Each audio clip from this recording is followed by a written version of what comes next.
Bet kaip man dantį skauda. Nu tai eik pas dantistą žioplyt. Tai jau išgėriau aspirino, turėtų toj nustot. Šiaip atrodai protingas bernas. Su durniugi negyvenčiau, bet kartais kaip mažvaikis elgies. Nu gerai, nekalbam, pamiršk, kad skundžiaus. Jeigu skauda dantį, reiškia skylė yra ir ją reikia užlopyti. Gerk tu negėręs tuos aspirinus, neužsitrauks juk jinai.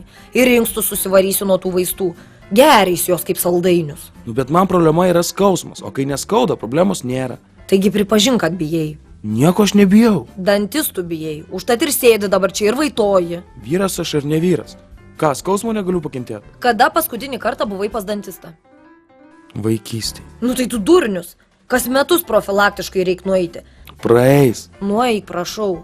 Nes jei naktį vartysies lovoj ir raudosi, tai ir aš neišsimiegosiu, o man ryte egzas. Rytoj nueisiu. Eini dabar pat, Gerai, gerai, einu.